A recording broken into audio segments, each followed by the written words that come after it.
This is the Simulation Football League, presented by APM Music on Twitch. A shot of the USS Little Rock and the Buffalo River, where it has been smooth sailing for the Queen City Corsairs this season, far kinder than when the Green and Black Brigade sail abroad. They come into this week's 7 matchup 2-3 and looking to snuff out any momentum that the Canton Classics have after the Ohioan Ball Club picked up their first franchise victory. Good evening, folks. I'm Tyler Falk. Happy Friday to all of you, and welcome to Contro Field, site of this Week 7 SFL contest. Canton was able to secure its first victory last week with a dominant display of defense against Sioux Falls a week ago. 4 interceptions and only 268 yards of total offense allowed. Have the Classics found a formula for success? That's the question I posed to my broadcast partner, whom I haven't called a game with since Season 2 of the SFL Minor League. It's Chad Nevels. It's fantastic to have you alongside me once again, Chad. What kind of Queen City will we see tonight? The dominant home defender or the tentative road warrior?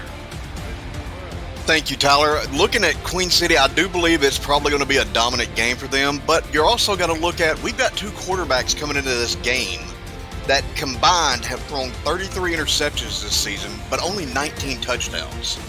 And with that, both teams have a negative, if I remember right, it's 56 points.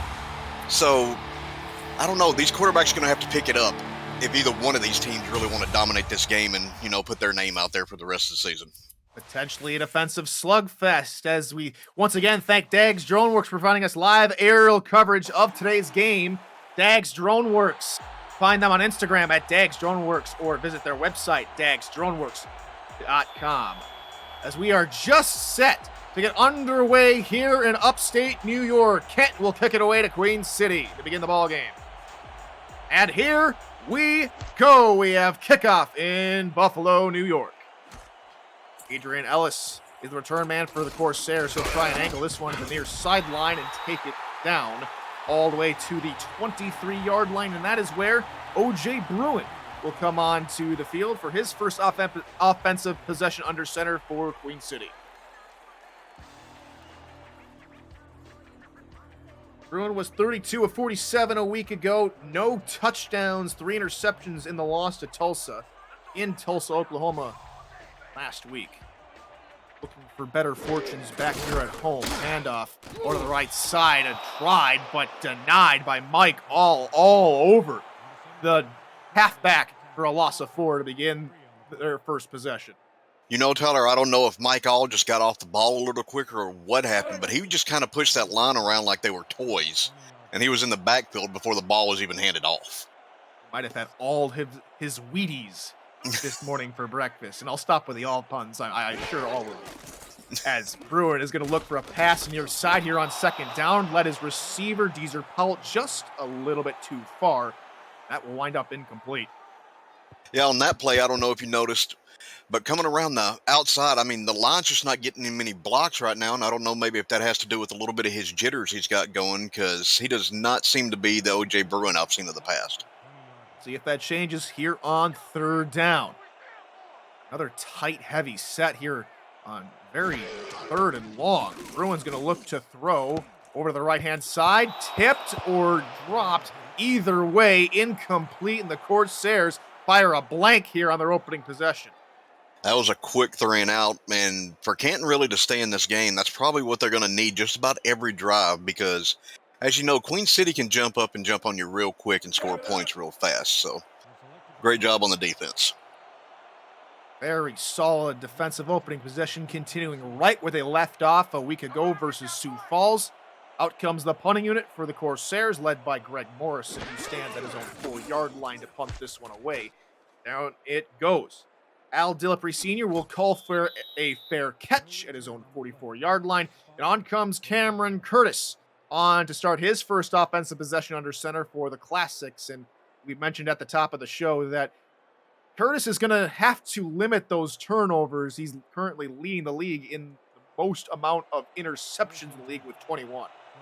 Yeah, but he's got a few targets he can hit in Jack Wall, Mike Twinscrew, and the great Kendra Hall.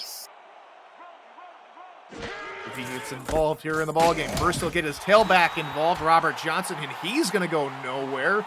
Very similar start to the Corsairs' defensive possession as was their offense. A gain of -2 on the play. Yeah, the outside linebacker, I mean, he looked like he got shot out of a cannon coming across that line to stop that play dead in the backfield. Now they'll spread the field with 4 wide receivers here on 2nd and 12. Another run up the middle. Johnson able to find his way through a hole and pick up a solid gain of 10 yards. Not real sure how Johnson got through that hole, because about the time the hole opened up, there was a couple of Corsairs sitting right there waiting on him, and he just kind of turned sideways and squeezed through the smallest of spaces. I liked how patient he was on that run, trying not to force anything. Now it leads to a 2nd and short. He'll get the call through the air this time, Will Johnson, and Johnson is going to rumble his way forward for a Classics first down as we introduce you to the Classics offense. Cameron Curtis is the man under center. Robert Johnson, the tailback. Chris Komisak is the fullback, formerly of Queen City, his first game back since leaving in the offseason.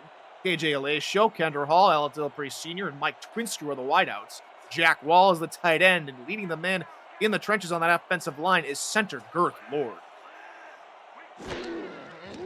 2-step drop here from Curtis. His first pass will be complete to the near side to Twinscrew, who had a huge reception for a touchdown last week versus the Sparrows.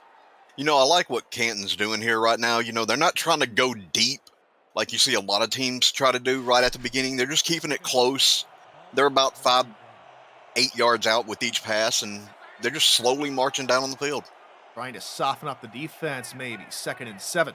Now here for Canton. They're going to go back to the air. Curtis stepping up into the pocket, launching it near side. Incomplete, as is intended for his tight end, Jack Wall, on the near side. As we introduce you to the Queen City Corsair defense. Joseph Saboka, Frank Stackhouse, and Andre Krim are the defensive linemen, with Matthew Alvarado, Orion Horace, Kappa Jones, the linebackers, Amar Bryant Jr., Ted Haynes, and Mike Jones are the corners, with Greg Gangs, King Jamal, and Savon Watson at safety.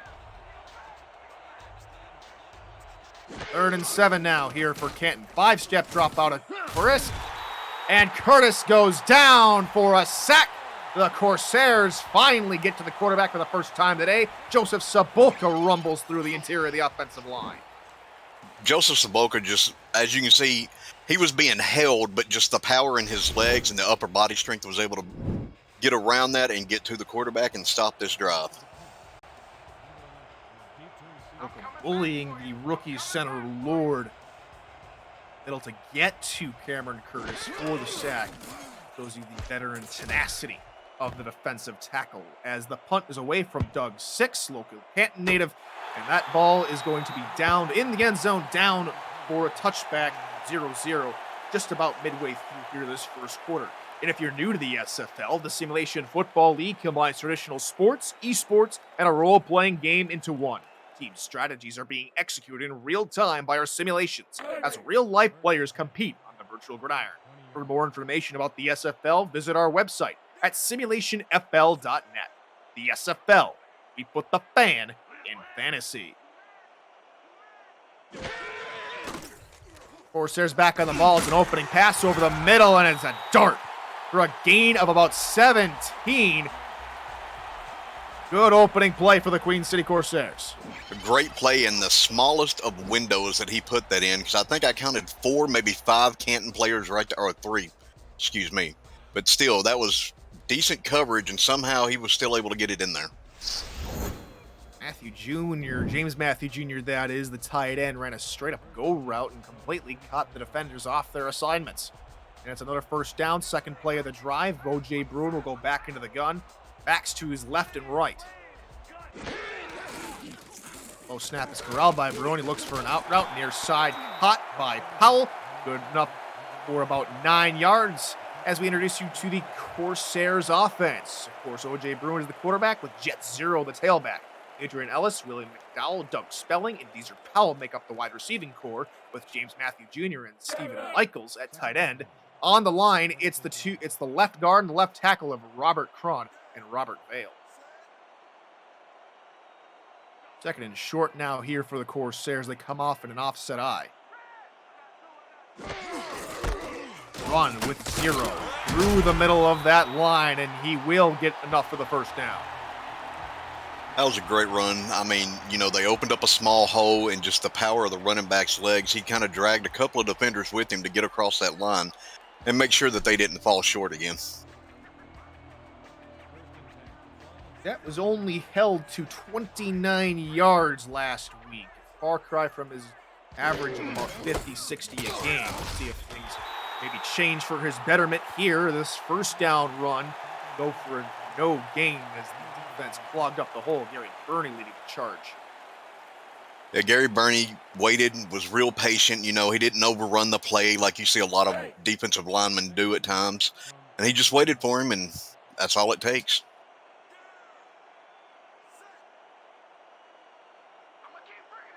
Or tight end look here on 2nd and 10. Bruin will look to the right-hand side, finds Matthew Jr., good enough for 7 yards to the Canton 46. Yeah, it looked like Canton was waiting for maybe a run with all those tight ends, but Queen City came out, surprised them with that little out route right there, and it netted them, 7 yards? 3rd and 3? Yeah.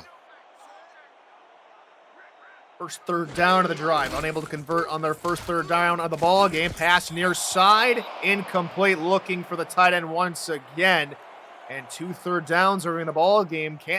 Queen City unable to convert. Canton able to hold firm. Yeah, it looked like maybe the tight end and the wide receiver ran into each other when they were doing their crossing route. And by the time OJ needed to get rid of the ball, there was just really nobody there to catch it when he threw it. OJ's first incompletion of the drive. He was a perfect 3 for 3 on the drive beforehand. Morrison back to punt once again. High spiraling punt to around the 10-yard line, taken in, and the return near side goes to about maybe the 15, but hold everything. It looks like we got a flag on the play. I thought I saw a flag come out there for a second.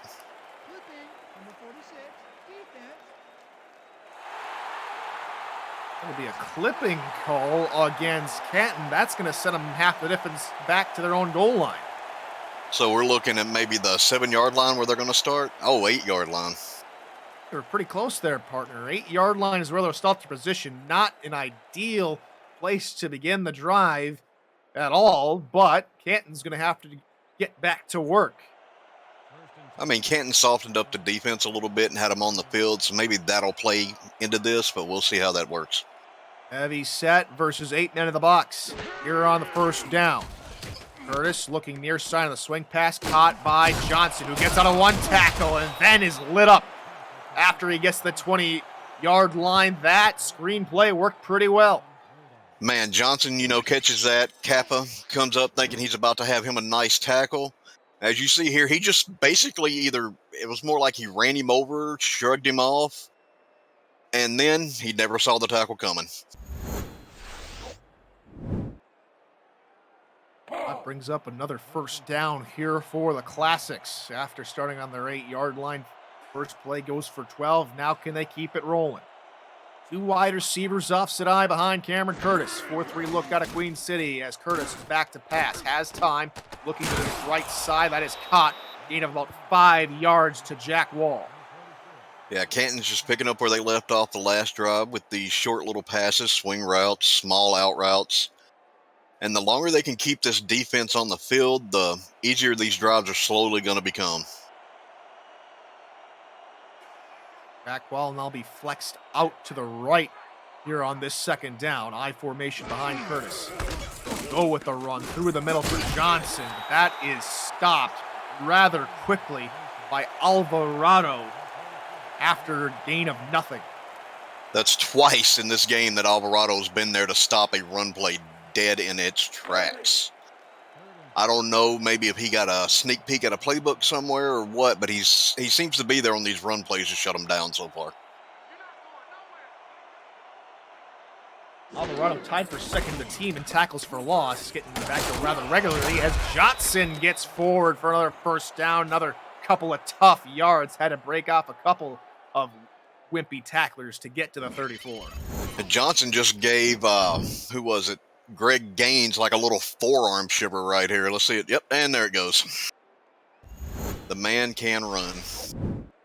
That's something Johnson is accustomed to, those tough yards. He's willing to make contact, willing to pay the price to get extra yards. 1st and 10. Now here for Canton.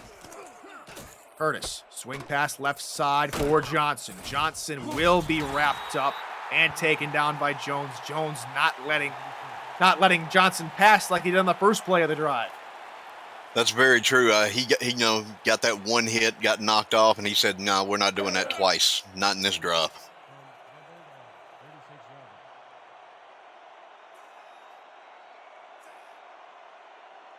Safety comes creeping up all the way to the line of scrimmage here on 2nd and 8.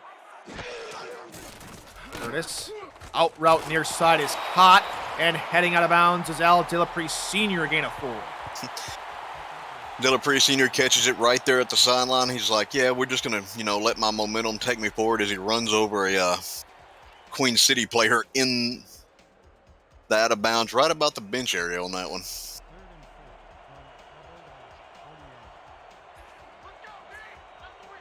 Third and 4 now here for Canton. Heavy look out of the Classics offense. Throw to Johnson out of the backfield. Nothing doing. Mike Jones made the tackle behind the line. It's a loss of 1. And partner, it's quickly turning into a defensive slugfest like we maybe hinted at early in this ball game. Both offenses struggling to make any progress. Yeah, and really this time it's nothing really wrong. Like, the quarterbacks aren't doing anything wrong. These two defenses have just stepped up this game, and this is what we normally see. Punts away from 6, and the return from Ellis goes maybe for a net positive and maybe a yard or 2 up to the 29-yard line. The SFL Weekly Fantasy Contest is officially up and running. Think you can draft the best team every week while staying under the salary cap? Or maybe you just want to enhance your SFL experience. Free to play, no season-long commitment, and a new contest opens every week on Tuesday night. Join now and show off your fantasy skills to the rest of the league. Contact Jack Wall, Stephen Hacker, or Hunter Norwood to join today, as Zero gets the call here on the first play of this drive. 5th drive of the ball game and only a yard. Show for it.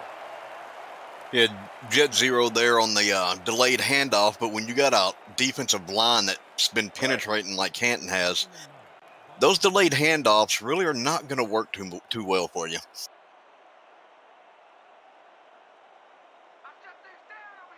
On a shotgun look here on 2nd down. 3 wideouts here for O.J. Bruin to possibly pass you. No, he's going to just take it and run it himself. Good little quarterback sneak is going to get the Corsairs 5 yards. Wow, that's a play you don't see very often in the SFL, is the little quarterback sneak right off a shotgun, and Canton wasn't ready for that one. Threw everybody for a loop, including us broadcasters, and it's 3rd and short now here for Queen City.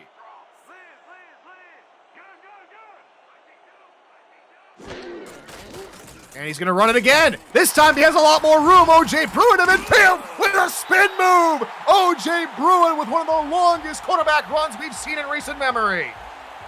I'm trying to think back at the last time I saw a quarterback sneak that long, but in just my memory, I can't think of anything. And then he put Bob Funk in the spin cycle.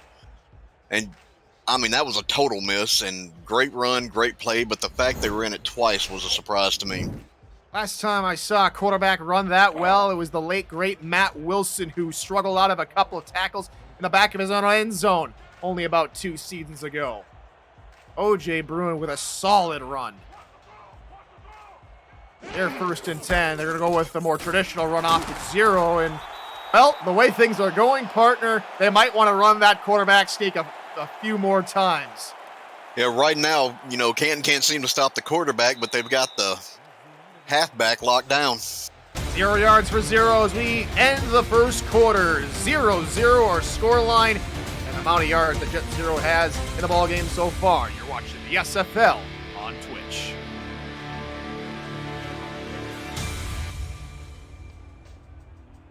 Tyler Falk and Chad Neville's here in the booth. Thank y'all for joining us Here at Count Pro Field here in Buffalo, New York. Special thanks to Chris Porter and Justin Rasai to the Stat Struck for providing our live stats for the evening. OJ Bruin looking to throw near side for Zero, and Zero has a little bit of room to run up the right-hand sideline and picks up a couple yards. It seems like Canton is trying to lock down Zero, like that is their main target because they have shut him down. He's at a negative 0.2 for yards per carry. He has negative 1 yards on 5 attempts. And I think that's, his first reception so far this game. Not a whole lot of yards, and of course, no points to show for 1 quarter of play. Does Queen City maybe have some up their sleeves? Switch pass to their side for Zero to about the 39-yard line, and nothing doing again. Stuff. The Corsairs forced to go to special teams, and the 39-yard line, you might want to trot out Judah Dorgan for a long field goal attempt. Yeah, that's going to be their best bet. Maybe get us the first points of the game, and Dorgan only needs 2 field goals actually to tie James Troll in the all-time list. They have to go with a punt from Morrison. 5 punts combined for both teams to open up the ball game, as that one's going to roll into the end zone and down for a touchback, as Canton will take over for their third offensive possession. This has become a quick defensive battle, but you expect this out of Queen City when they're at home because that's how they normally play, but Canton changed something last week and has carried it over into this game. Defense working well. Can the offense maybe pick up a little bit of that momentum from their defense and maybe find some points here on this drive? Curtis over the middle, caught by Twin Screw, trying to angle himself toward the sticks and gets about 8 yards. That was a really good crossing route because, with that split off, the defense just spreads out and it leaves Twin Screw sitting in the middle, and it's going to leave him that way all the time.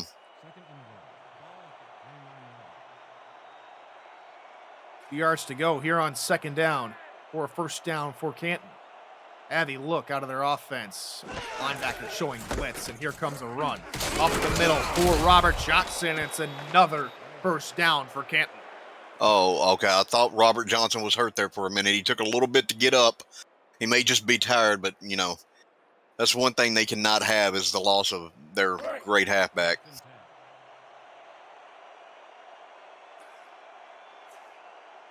After a couple of classical heavy sets from offensive as old, here comes the Wesco style of offense. Empty backfield alongside Chris Curtis. Flag on the play. Cameron Curtis trying to make something happen. He's going to take off and run and slide down for a pickup of about 6. However, we do have some laundry on the field, back down to R62 for the call. Neutral zone infraction, number 58, defense, 5-yard penalty, repeat, first down. So they'll tag Corsairs with a little bit of trying to jump the gun just a little bit, and that will send Canton forward for a few yards.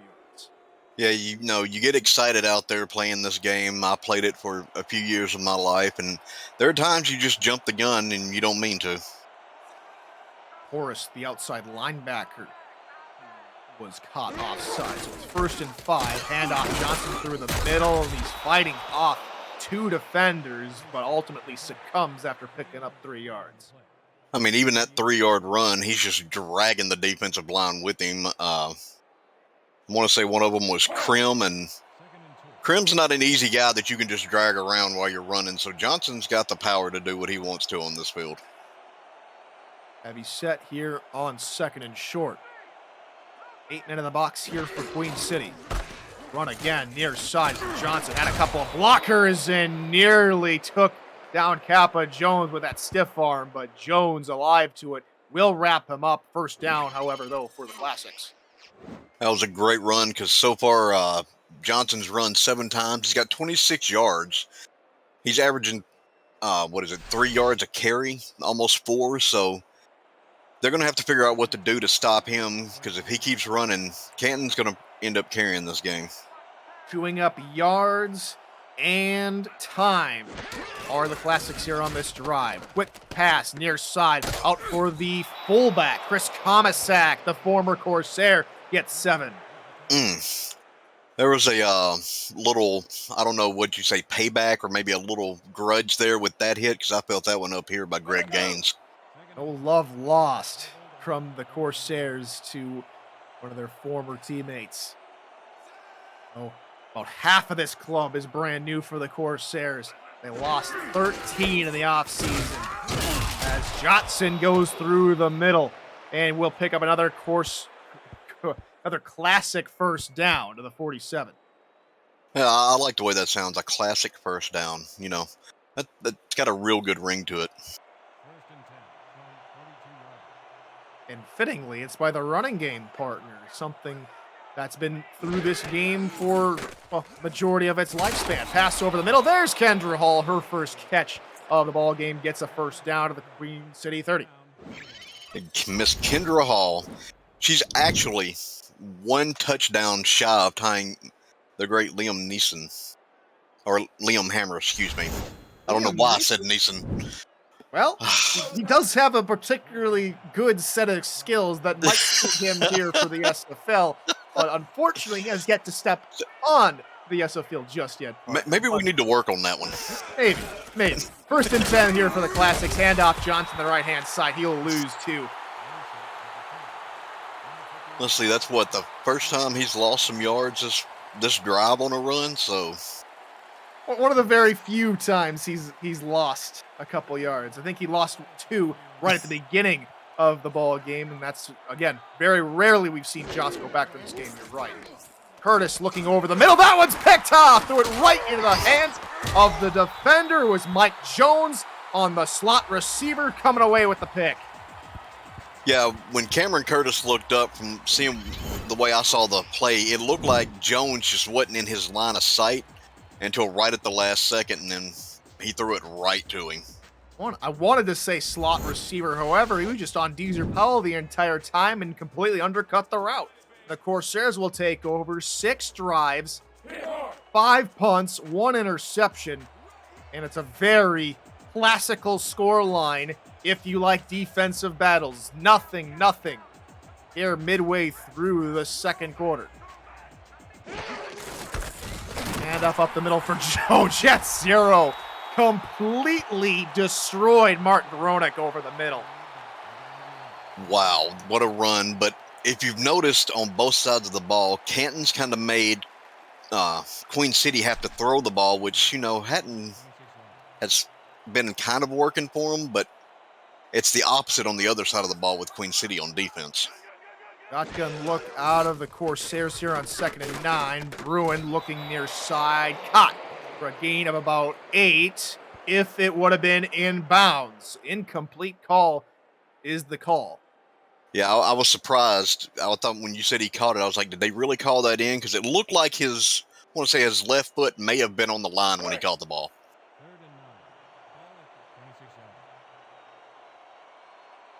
They're going to have to get to the 35-yard line to convert. Otherwise, they'll be bringing out for the second time in the ball game. Bruin, left side, and it will be a 3-and-out after the interception. Deezer Powell manages to keep his feet in, but he's 5 yards shy of the first down, and the woes continue for both these offenses. Yeah, in a situation like that, with Deezer Powell, you've got to know where that first down line marker is because you've got to get to it and get past it to keep the drive alive. You can't come up that short. Greg Morrison's been busy today. His 4th punt on its way. There will be a return to the right-hand side for the return man, Dillapre Sr. He'll get a couple yards with 39-yard line. That is where Canton will take over. The SFL network is coming to the ESTV Plus app. 24/7 SFL programming will include content created by the community, the SFL's greatest games from the archives, exclusive network content, and live SFL regular season games. Download the ESTV Plus app on your Android or iPhone or on your TV through Roku, Amazon Fire TV, Vizio, and more. The SFL network, where SFL creators come together. And the pass here on first down goes to Hall. Near side picks up 5. Yes, the great Kendra Hall doing what she does best, getting open, catching footballs. They're going to have to work her a little more into this game, though, if we're going to get any points on the board before the half ends, because we're under the 5-minute mark right now.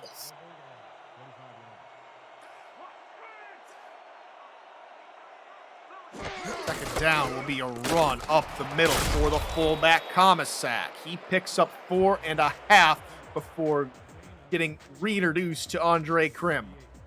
Yeah, they need to get that man like an air tank on the sideline, because as much as work as they put on his back today and he is just carried, he's got to be tired.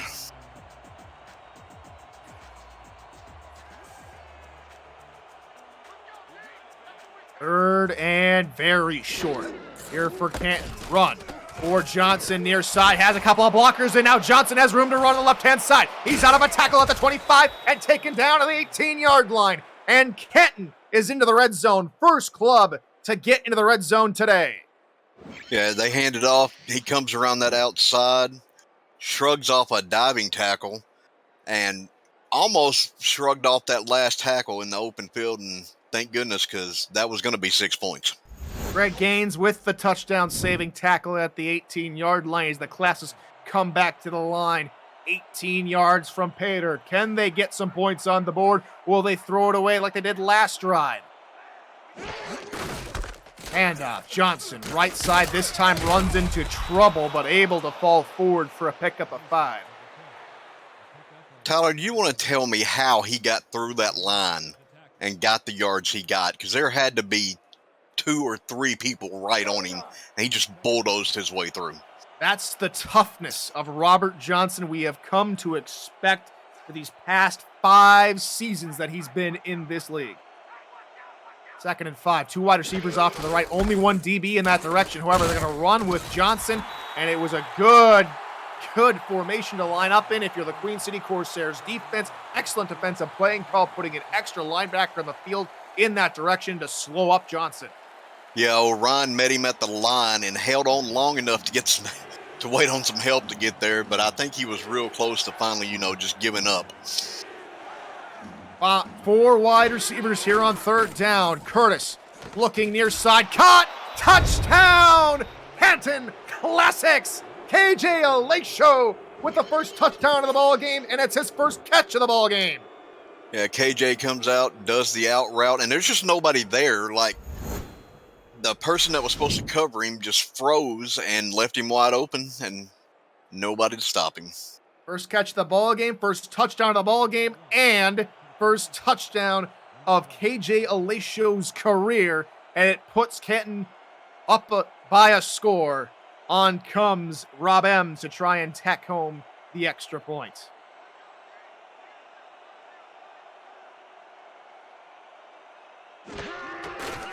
Snap spot, kick is up, and it is good.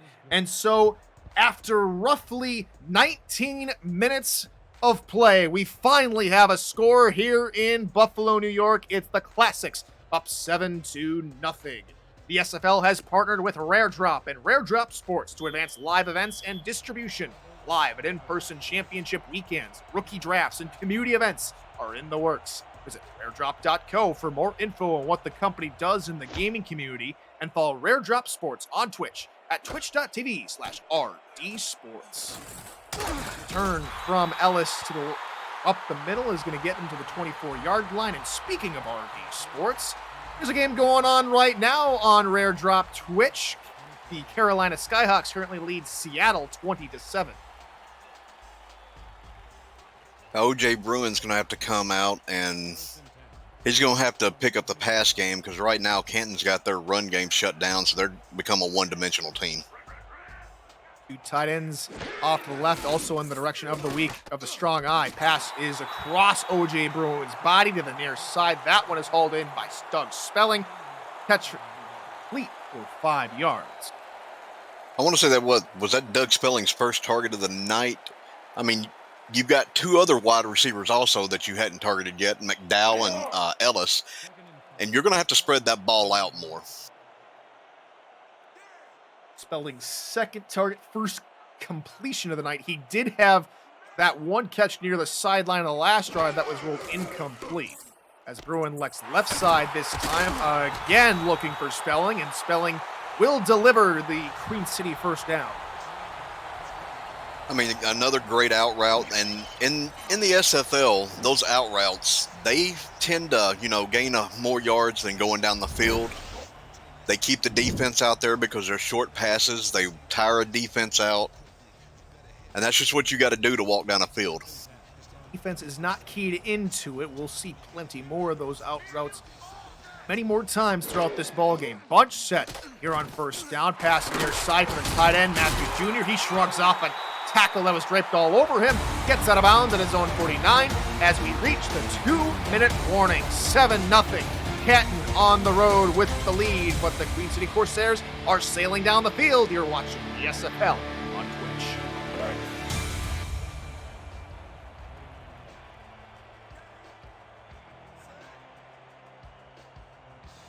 Coming out of the 2-minute break, the Corsairs go into the shotgun with Zero and Edward Teach, the fullback, to his left and right. And O.J. Bruin with a nice run up the middle. He spins away from another one. O.J. Bruin has lit up this ball game on the ground. O.J. Bruin has more rushing yards than his own halfback. This man has put on a show with his legs. And he's moving the ball that way. I don't know. Should Queen City continue this? We'll see. Just look at it. 41 rushing yards for O.J. Bruin. If you look at Jet Zero, again, nothing to show for Jet Zero tonight. O.J. Bruin showing up, the veteran, as a pass. Oh, that's intercepted. Maybe should have run that one as Connor Darian swoops in to take that one away. Wow, this Canton Classic defense is picked up. And that right there is something that haunted OJ last week, was the interceptions. With 3 of them, now he's got 1. Connor Darian, just as soon as he saw Bruin looking to that side of the field, he jumped the route. Excellent break on the ball, and the Classics take over on their own 27. Curtis, a little floater over the middle, and that one is hauled in for a good pickup of 9+2 by Twin Screw. I don't know how Twin Screw even saw that football, because it was a floater, and he was literally the only white jersey on that side of the field, and there was at least one person right in front of him. He had to reach back to grab it. Over a minute to go here in the first half. They hand off the ball to Johnson right side. That's going to lose yardage, and they're going to go back to the line. Here on third down, and then to the hurry-up. Might be the wrong formation to go with in the long run, but in the short run might be good to get this first down. Johnson has to struggle a little bit to get around some blockers, but will pick up the first down, and back to the line of scrimmage they come. They're going to have to burn a timeout soon, because this running game is not going to get them there. For 40 seconds, they will pass. Swing pass near side for Johnson, but Johnson met in the backfield in a hurry. That'll lose a couple yards, and that will be a Canton timeout. Yeah, that's what they need to do, because they wasted too much time just continuing to stay in that run formation and running the ball. With 34 seconds, there's enough time to get into field goal range, but we'll see, because this has been a defensive battle when it comes to the passing game. Have the lead, might not want to force anything and allow any momentum to shift to the Corsairs sideline. 3 to the left, 1 to the right in terms of wide receivers for Curtis. He's going to step up and throw, and that one is picked up. What did I just say? Oh. And it goes right into the hands of Ted Haynes. Great route recognition there by Ted Haynes. Probably with Canton, they probably should have just stuck maybe with the run game or even short passes and just took the lead into the halftime. So O.J. Bruin's got a chance, but I would go ahead and just, with 30 seconds, run it out, fix everything at halftime, and come back out. You say run it out. Do you O.J. Bruin run it out? Or you most definitely.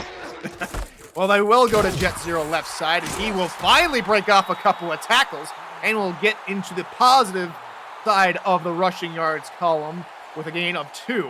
And back here come the Corsairs. Another run for 0. This time he's eaten up in the backfield. No gain, they'll say. And here come the Corsairs back to the line. This is not the formation you want to be in.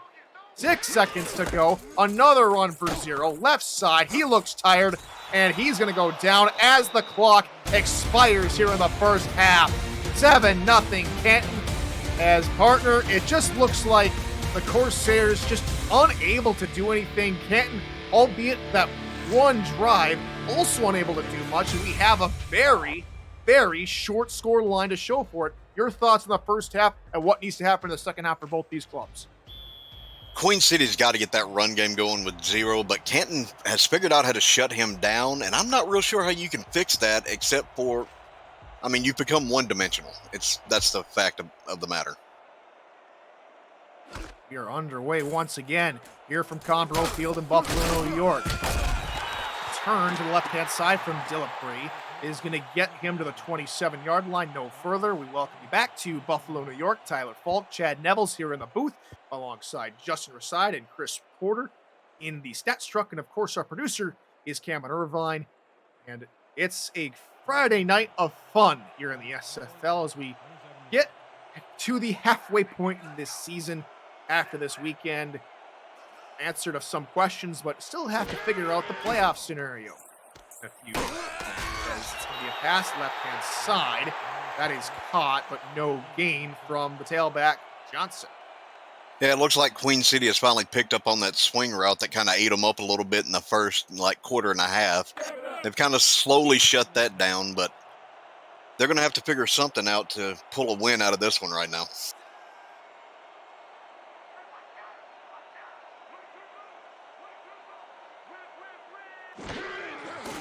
Curtis will look over the middle. Caught. Gain of about 9 on the play to the tight end, Jack Wall.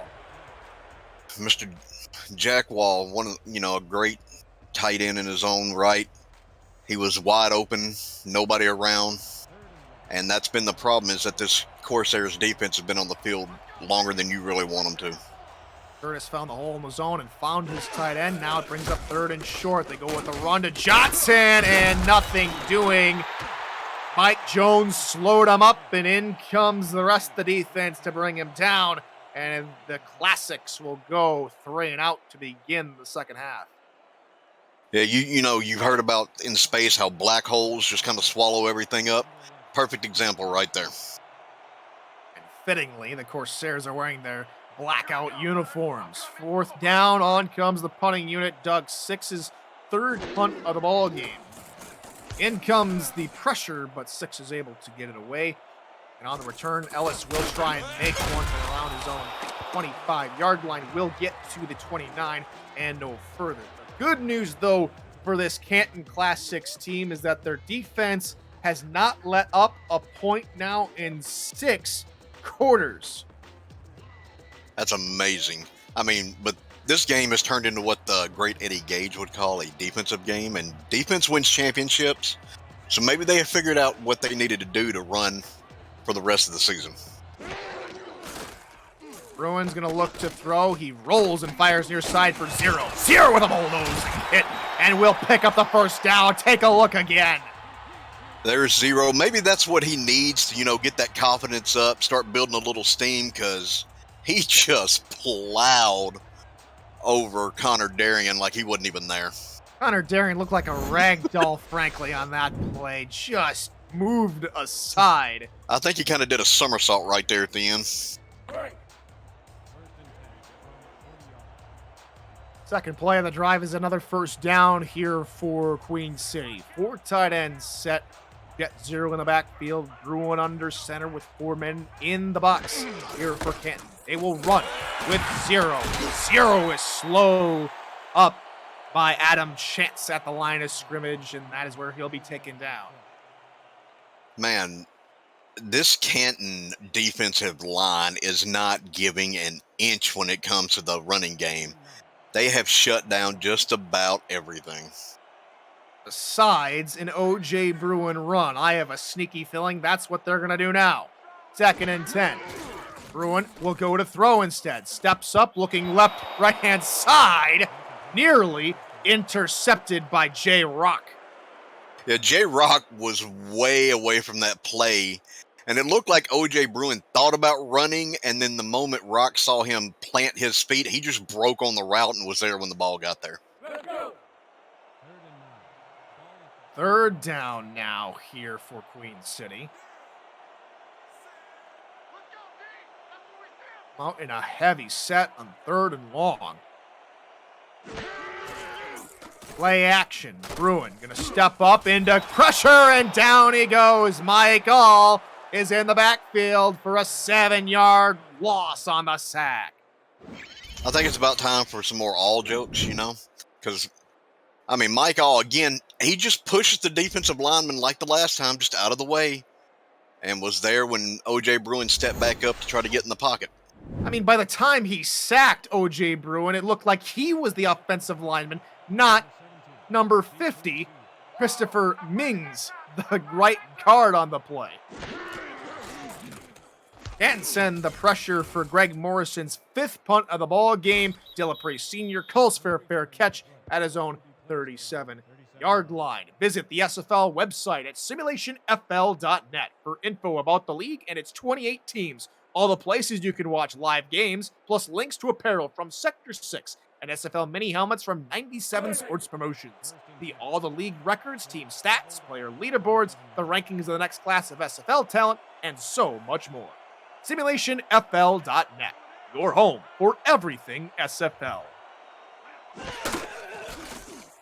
Quick drop here from Curtis, looks left side for Hall. Hall has it on the left sideline. That was some great feet work by Kendra Hall, because, by the time she caught that ball, there couldn't have been maybe 3 inches between her foot and that sideline, so amazing awareness, sideline awareness by her. Got a quick glimpse of that quarterback comparison. Neither quarterback has even eclipsed the century mark in passing yards today, Curtis being the closest one to that threshold. The handoff to the fullback, Kamasak, down he goes, loses a couple yards in the process as Sabolka breaks through the offensive line. I don't know. Queen City just has no love lost right now for Kamasak, because anytime he has touched the ball, they have tried to put as much hurt on that poor man as they possibly can. Now it's 3rd and 6 for Canton. From the 41, play action. Curtis, deep shot, left side, tipped up. Hall couldn't turn around quick enough, and it falls incomplete. That was great defensive recognition and good ups to get up that high and, tip that ball away. And Hall just had no clue that the ball had been tipped. And by the time she turned around, it was already on the ground. So we go back to the punting game. We've seen a whole lot of punts. This one, the 9th punt of the ball game. 6's punt is a beauty, all the way down to about the 15-yard line. Ellis can only get back to his 22-yard line, and Queen City will take over. And partner, this second half is looking eerily similar to the first half. Nothing doing, a lot of punts. Teams still trying to feel each other out. Yeah, and, they know what's working for Queen City. Let O.J. Bruin run the ball. Because right now, that's been the only bright side they've had so far is his running game.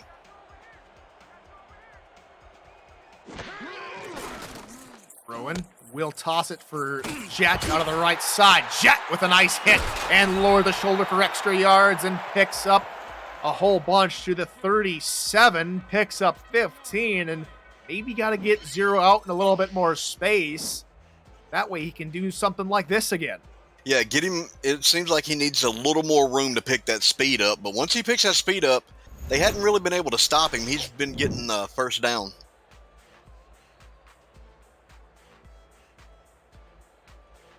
Just like the drive previous, Queen City able to get a first down on the first play of their possession, but unable to do anything on the remainder of that drive. What happens here? Pass over the middle. It's bobbled. Incomplete. That looked to be in a sea of humanity rather than to anyone in particular. Yeah, that was just, it looked like O.J. Bruin just kind of threw it in there and was hoping maybe one of his two guys would catch it. But that's the kind of mistakes that lead you to, those 3 interception games that you can have real quick in this league. Well, thankfully for him, he didn't hit. He didn't get hit. Everyone busted as they were trying to gamble for that football. 2nd and 10. Now for the Corsairs. Go with a run for 0, right side. He's met up at the line. Maybe a yard on the play. Gary Clem takes him down after a gain of a yard. Clem, formerly of Portland. Offense was slow at times with O.J. Bruin under center over there early in his career, but Clem led a very productive Portland defense. 3rd and long now. Bruin going to look out of the backfield. Nice one-handed catch from 0, and 0 is taken out of the picture by a diving Connor Darien. Yeah, I saw 0 come out. If OJ would have hit him in stride instead of making him jump for it, I think 0 would have had the steam to get through that, but he just didn't have the steam, and Darien just dove at him like a madman and took him out. So it's a copy and paste of the last drive to this drive. 1st down, and they fail to do anything else. The Queen City Corsairs punts away. Fair catch called for by Dillapre at the 28, and he hauls that in without any trouble.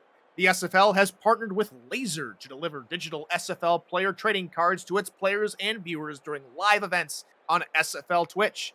Viewers every 30 minutes will be issued cards, or you can buy SFL card packs through Laser Store. The new Season 19 pack will be available soon. Visit Laser, spelled LAYZR.GG, and click the Join Alpha button to connect your Twitch account and begin collecting. First play of the drive is going to go for maybe yard to Robert Johnson. I mean, here to kind of explain this low-scoring game, plays per drive, Canton's been getting about 6. Queen City's been getting about 4, and the longest time period has been 2 minutes and 59 seconds on the drives. So they're not long drives at all.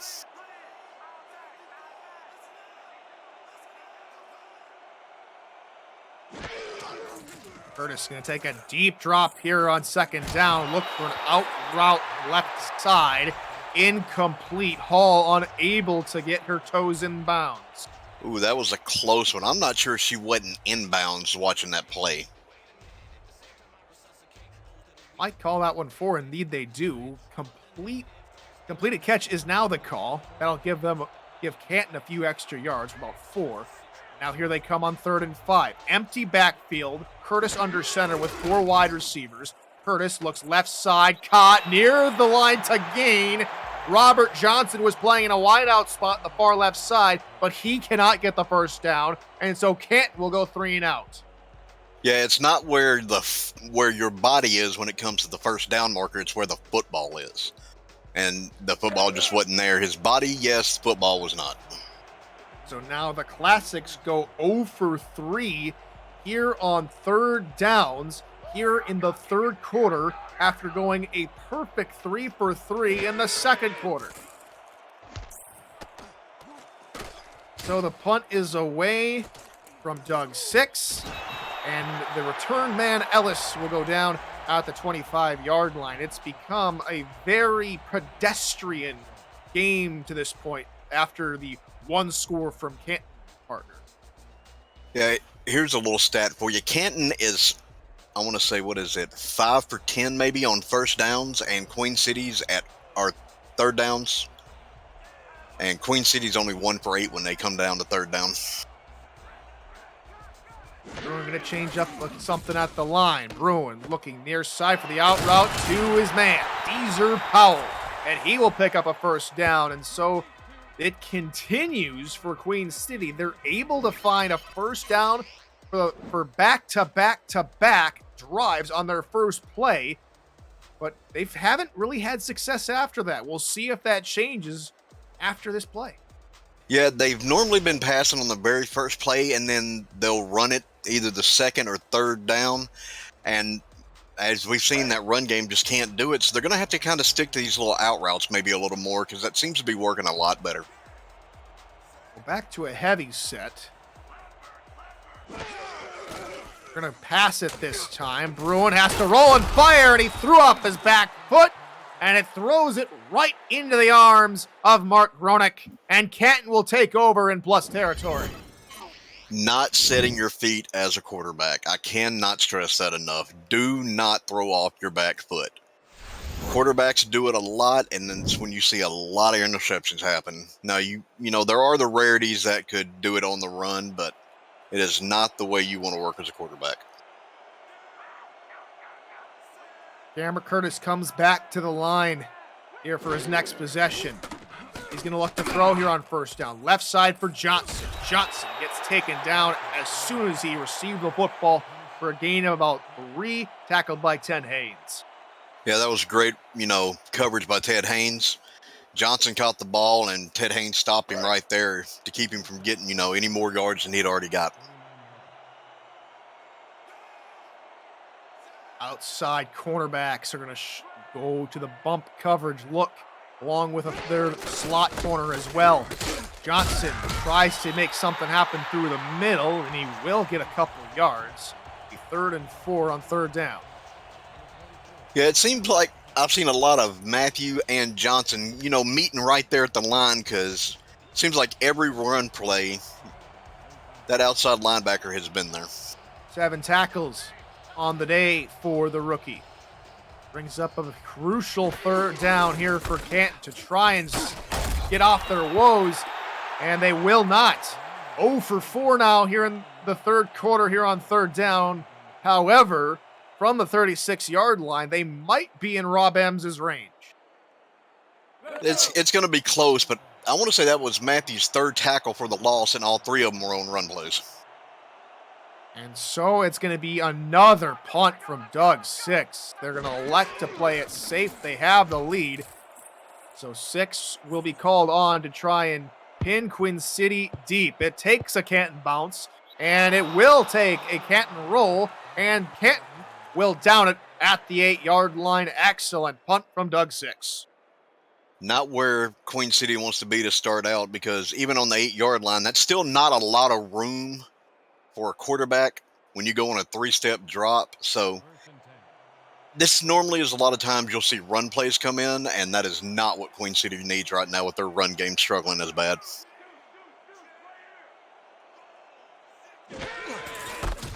Look, run here on first down for 0.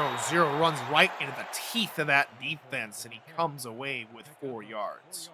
I think that was his longest run of the day right there, the 4 yards, and it's what he needed to do at this point to give O.J. Bruin just a little more breathing room so when they go to the pass game, he can move around a little better.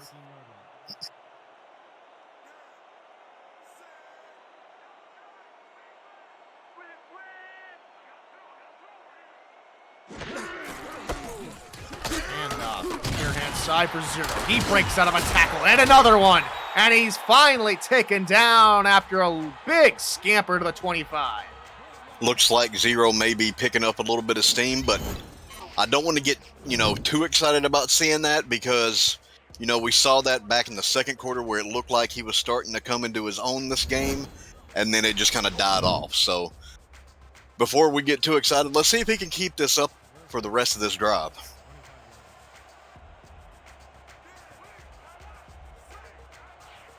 Just over a minute to go here in the 3rd quarter. 0 with a blocker in front of them, but one of the defenders undercuts the block. It takes out 0 after a pickup of 2. Mark Gronick read the play well and got to the dangerous halfback.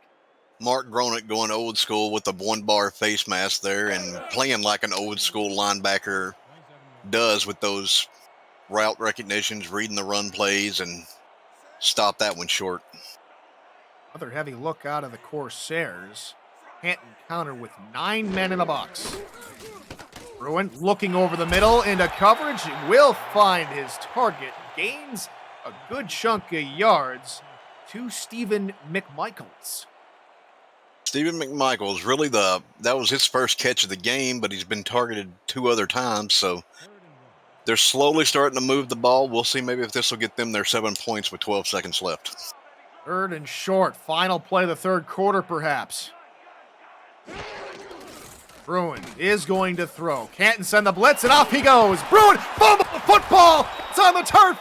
Canton recover. It's Gronick who made the tackle on 0 a while ago, and he comes up with the fumble recovery as we go into the 4th quarter. It has been a catastrophe for the Corsairs. Oh my goodness. I mean, he got stood up, ball comes loose. That is not what you want to see going out of the third quarter. Adam Chance with the knock that jar the ball free as we end the third quarter and enter the fourth. Canton, 7. Corsairs, nothing. It's the fourth quarter. Get your 4s, 86s, and 12s up in chat. You're watching the SFL on Twitch. Yeah, Chris Porter over there on the sideline has got to be loving what his defense is doing right now to stand up the QC offense like this. Again, for the second straight drive, Classics will start in plus territory, unable to do anything on the previous drive. Johnson gets this drive off to a good 4-yard gain and a good start to the drive. APM Music is unrivaled music to bring your stories to life, inspiring every production with the world's most robust and constantly refreshed music collection, state-of-the-art technology, and world-class customer service. APM Music is the official soundtrack of the SFL. To explore their library and to find the perfect tracks for your projects, apmmusic.com, as Curtis is under pressure, and down he goes, and he's folded like a lawn chair, down for a sack. Yeah, you got to watch, you got to have that sense as a quarterback when that blitz is coming from your blind side. And I don't think Curtis really ever saw him, but I know the hair had to stand up on the back of his neck because he did move and then he kind of stopped. 3rd and a country mile here for Canton. Deep drop here from Curtis. He launches one near sideline, caught by Hall, and Hall is down at the 1-yard line. A huge catch and run for Kendra Hall. How many times have we seen Kendra Hall do that in this league since the minors when she played there? When the ball goes deep and Kendra Hall's on the field, it's probably going to end up either a magnificent catch or a touchdown. 1st and goal. Handoff. Johnson left side, and he's into the end zone. Touchdown, Canton Classics. That's that, tiring the defense out. They've had the defense on the field for what seems like ever, and they just wore them down, and now it seems like the heart of the crowd's kind of been ripped out because they've gotten real quiet here. What could be a historic scoreline. The Classics up by 13. M's on the field to try and make it 14-0. Snap spot, kick is up, it is good. 14-0. The Classics with the lead. And just take a look at this. The Classics, nearly 7 quarters now without giving up a point. The other big news is the Queen City Corsairs have never been shut out in their history, which dates all the way back to the inaugural SFL Season 1. And so if Canton can hold on, they would not just take their second win of their franchise history, but they could also force a historic defeat here at home, where the Queen City Corsairs have been the most dominant in SFL history with the most wins at home. That's a crazy thought that this team has been around for 19 seasons and never once been shut out at their own home.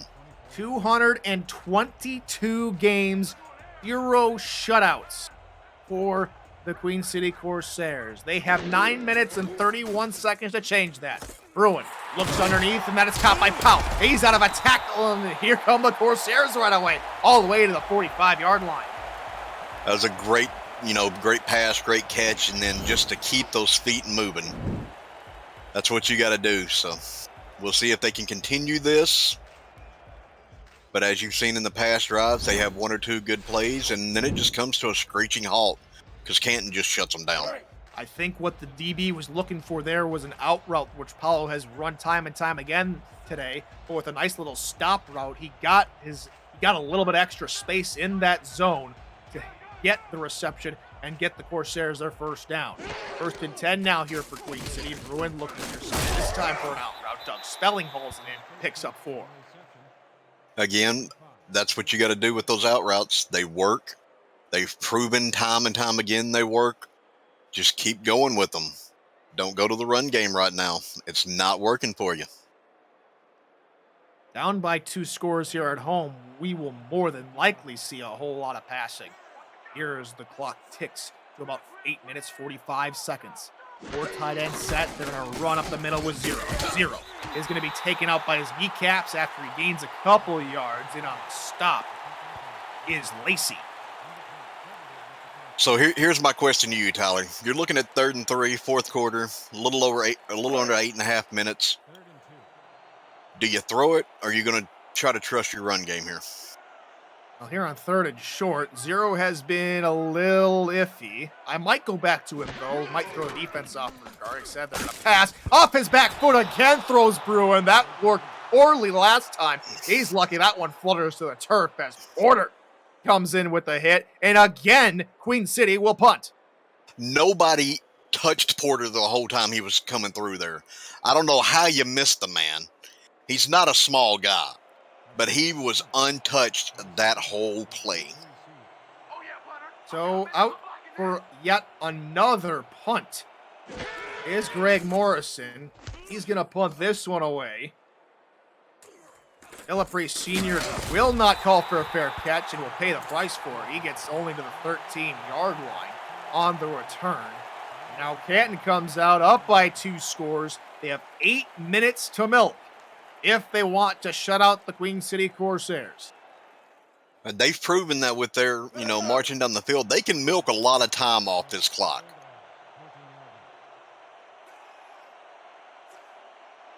Out comes the Classics offense from their 13-yard line. Run with Johnson, but the defense gets in the backfield with precision and pace. No gain on the play for Johnson. Not real sure what happened right there, but there were 3 Corsair players untouched in the backfield at that point in time.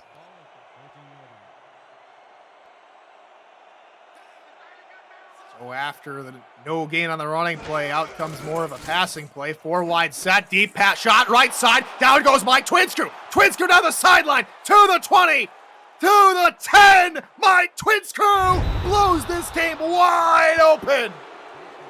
Wow, I'm shocked, just like the crowd is. I mean, I never, getting ready for this game, looking at everything, would think I would see Canton up by 21 points this late in the game. I mean, Twinscrew blows by the defensive back, catches the ball, and then they just don't have the speed or even the strength to catch up with him right now. Mike Jones, who made a couple of big tackles earlier in the ball game, just unable to keep up with Twinscrew and Canton after looking like they were going to be 7.5-point dogs, up by 21 here in the 4th quarter in Queen City. Snap, spot, kick is up. Rob Ems splits the uprights. 21 donut. Canton with the lead. I do want to point out, I want to believe maybe last week, correct me if I'm wrong, but the 7 points that Sioux Falls scored, they were on defense, correct? I don't think so. Yeah, I don't think Canton even allowed a offensive score last week. My goodness. We'll see if that trend continues. On the return is Ellis. Through the middle, gets to the 24-yard line. Queen City with not a whole lot of spark, not a whole lot of momentum, not a whole lot of life up to this point. Needs something to swing in their favor quickly if they want to get that 0 off the scoreline. And so you can't get too desperate here and start just throwing the ball around the field, because that's how you're going to end up back sitting on the bench, and you're going to end up with an L. So Bruin over the middle, incomplete. Threw that into double coverage. And that's what I was afraid he was going to start doing as a quarterback. Some quarterbacks get desperate. They just start throwing it wherever they possibly can, and you do that, you're going to end up with another interception. Looked like Spelling might have had it, but I think the hit jars the ball free from Gronick. Leads the incomplete pass. 2nd down and 10. Now here for Queen City. Still plenty of time for a late comeback here from the Corsairs.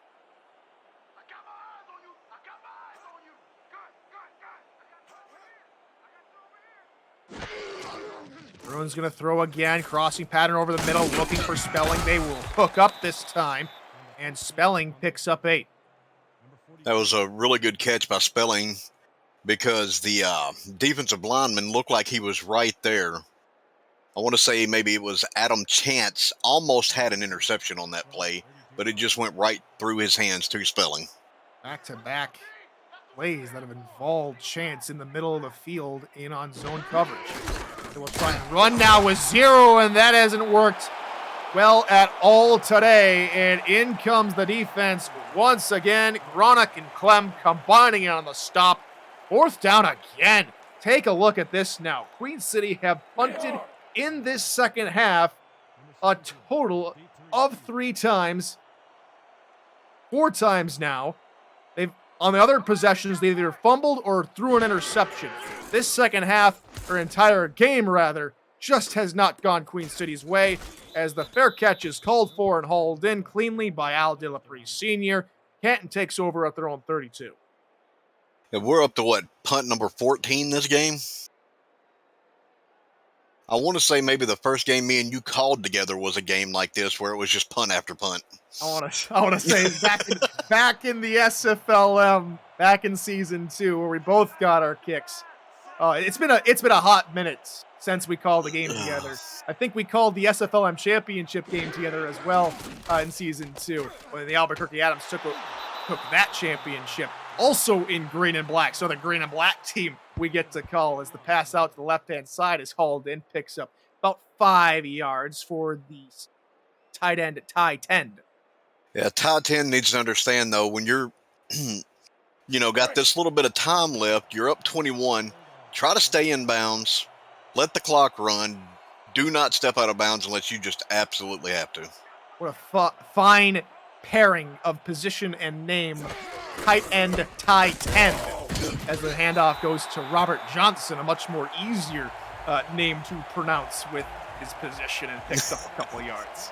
Yeah, I got a little tongue-tied on the other one, but Robert Johnson with a good run. If they can just, keep the ball on the ground, keep running it, chew that clock up, throw a little bit here and there, you'll end up walking away, blanking another team for 2 weeks in a row. 3rd and 3, handoff goes the fullback, and the fullback takes off. Thomas Back finally has a little bit of redemption after paying the price time and time again on those fullback dives against his former club. He still kind of paid the price there with, I want to say it was King Jamal came in and just lit him up like a Christmas tree. That's yet another classic first down as they will whittle away more clock. As Canton looks to put the exclamation point on this victory. Potential victory. Still plenty of time, about 5 minutes to go. Curtis looking for a short route. That's his tailback, Johnson, who will head out of bounds at midfield. That'll stop the clock with exactly 5 minutes to go. One thing that Canton has done this game that Queen City has not been able to do, their offensive line has been able to hold their blocks long enough for Cameron Curtis to look downfield and then check down.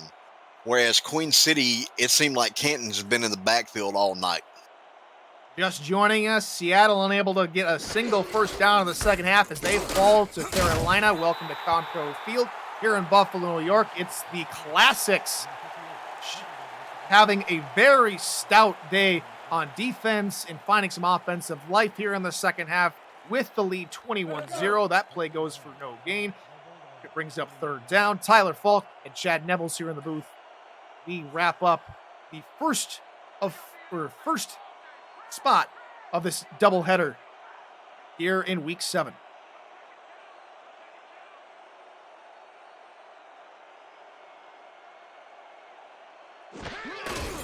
Curtis just going to hand it off for Johnson.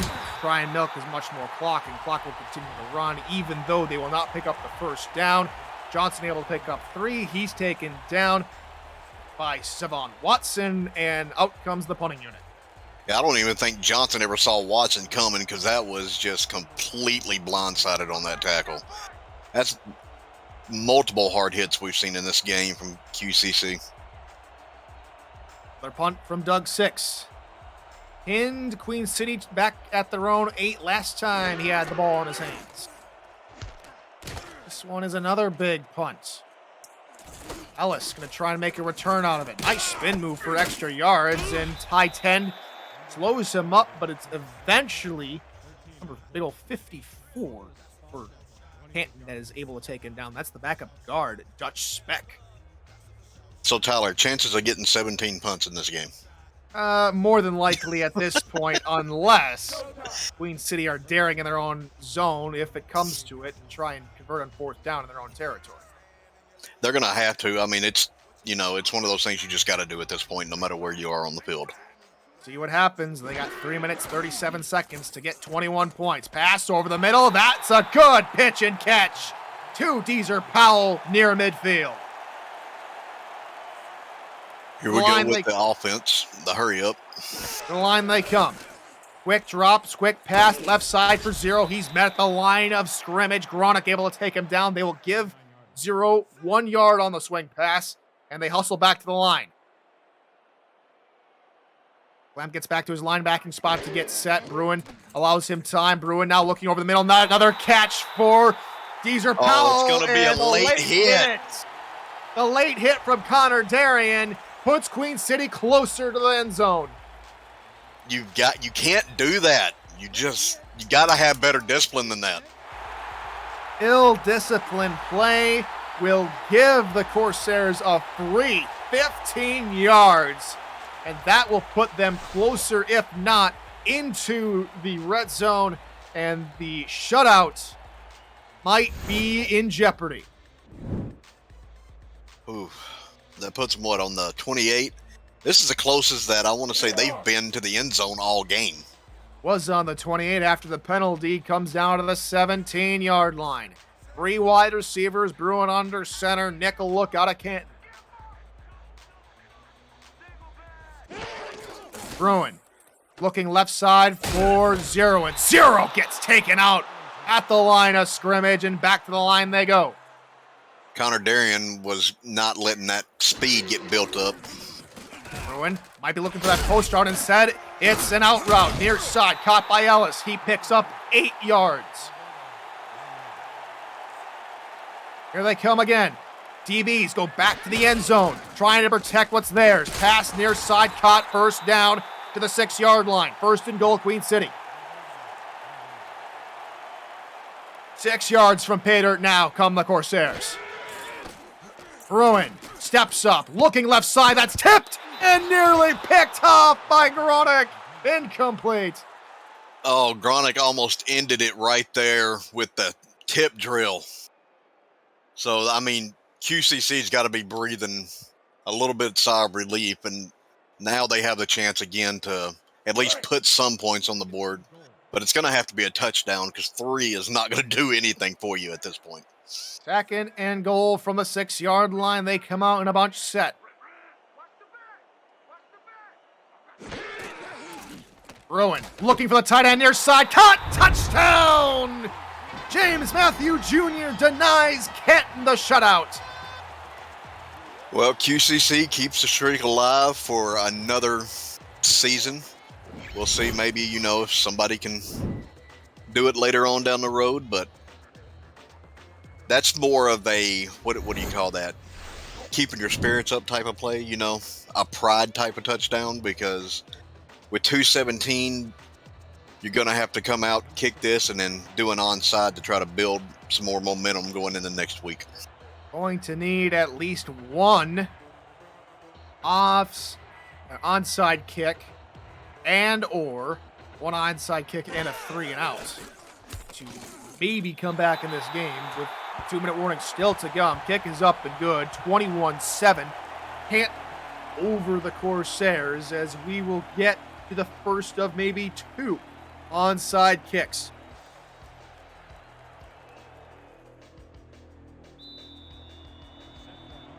Good Oregon. He's the ball up on the 30. Ball must go past the 40-yard line. Hands team ready for Canton. That's a high bouncing ball, and it's hauled in safely by Canton. They will take over at the 43 of the Queen City Corsairs. So here we go. We'll probably have one play before the 2-minute warning, and then we'll see maybe if Canton just tries to, slow run the clock, let it run out with nothing but run plays, or if they'll continue to pass.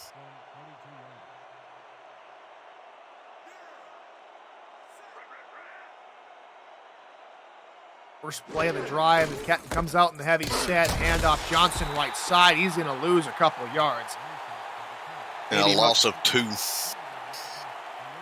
Loss of 2 as Queen City was able to send a little bit of pressure in on the play.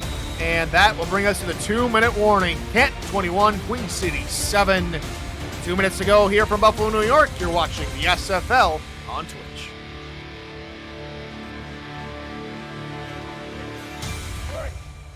Tyler Falk, Chad Nevels here in the booth.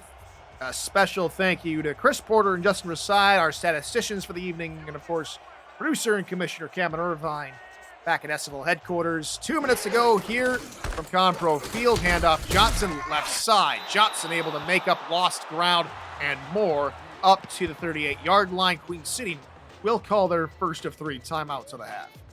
And that right there has just kind of been the story for Queen City today. They have a couple of good plays, and then something like that happens to where they can't stop a ball or even move the ball at all, and time's just slowly ticking away on them.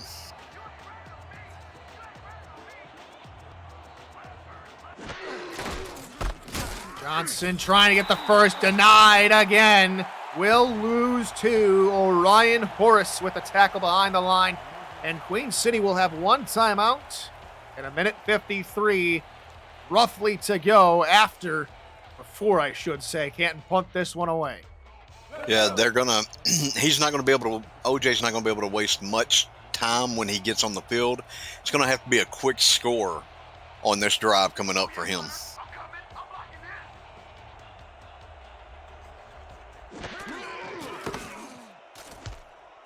Six will punt this one away to the near sideline. It's going to bounce at the 8, take a dangerous roll, and stop at the 1-yard line. Another brilliant punt. And so Queen City are going to have to go 99 yards, the length of the field, to get a touchdown. Somebody buy that man a steak dinner, because that's twice he's put it inside the 10-yard line for the Canton Classics. And it looks like they're going to come out and maybe try to run to get the space they need. Bruin will take the snap inside his own end zone. Pass over the middle, and the coverage incomplete. Tried to thread the needle to Matthews, and he couldn't do it. That was a close one. That was almost another interception, and that is not the spot in the field you want to throw one. Chance again.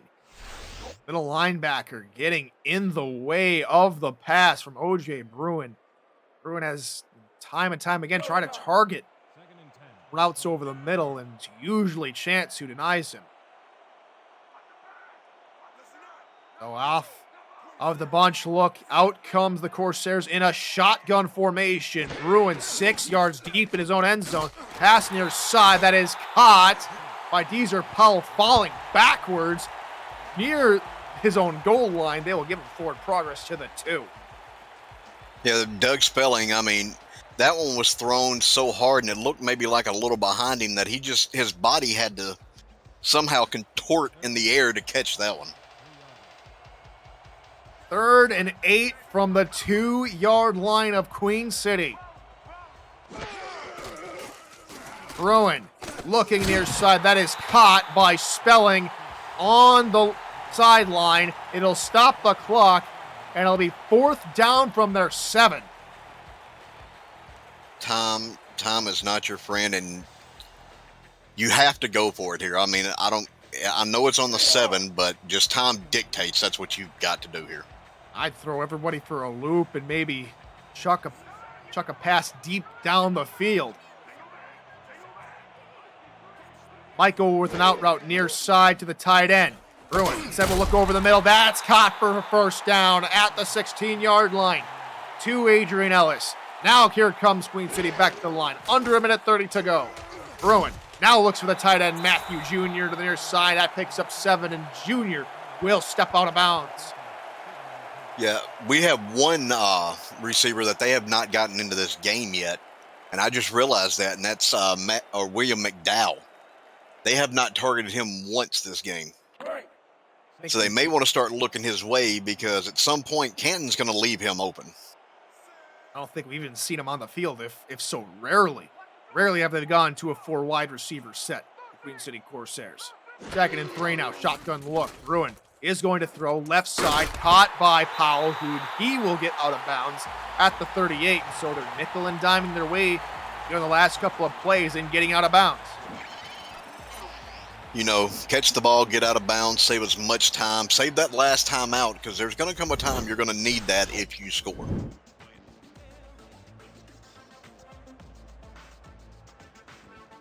After starting on their own 1, now here come the Corsairs on their own 30. Another shotgun look out of the Corsairs. Bruin with 0 to his left. He's going to look to throw left side, tipped up in the air and incomplete. Let's see, that was Connor Darien again. He's been on those out routes. He's been able to break on them quite a few times this game, so just another good read by him. But that also plays into QCC's hands because it stops the clock. Darien does have an interception today. Tried to get number 2 in the last play. 2nd and 10 from the 30. Bruin looking over the middle for Spelling, and he's caught it, and he didn't get out of bounds. The clock will run. Close to a minute to go. Bruin hustling his troops back to the line. Bump coverage now from the DBs. Bruin looking over the middle again for Spelling, and they get another first down, but again, can't get out of bounds. Yeah, you've got to get out of bounds. Like those across the middle does not need to be where you want to put the ball right now. Bruin's going to take off with this one. He gets hit hard after picking up 3 yards. And again, we'll have to hustle his guys back to the line. Clock continues to run. Under 40 seconds to go in regulation. Bruin with a low snap tries to corral it. Now looking deep over the middle. One-handed catch from James Matthew Jr. for another first down into Canton territory. Now under 30 seconds to go. Offensive line looks tired. Yeah. Bruin It's been a long game. try to find Spelling over the middle here on that first down play and cannot. Just a little bit too much heat in the ball. And now with 22 seconds to go, you would think in order to win this or even tie up this football game, Queen City need a touchdown on this next play. Yeah, it's going to have to be, if you want to even come close to tying this game, it's going to have to be in the end zone this play. There's just no other scenario that would work for them.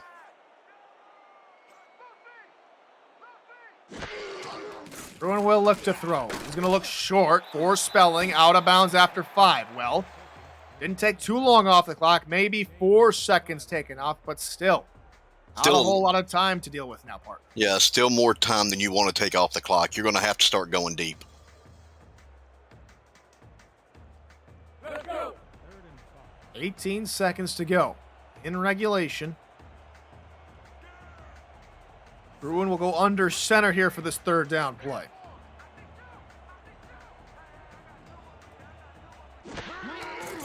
Bruin takes a short drop, pressure coming, looking for Jane Matthew Jr., and that ball is bobbled around, incomplete.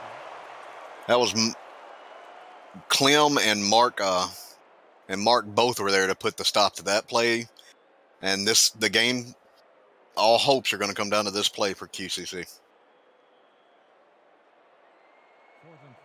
15 seconds to go here in regulation.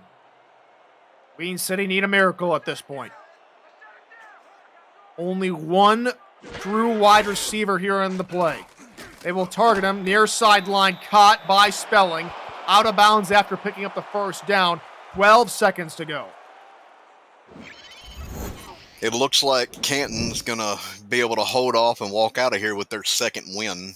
And the funny thing about that, though, Tyler, is that's going to give Canton and Queen City the same record as they both fall out of different ties that they were in with other teams.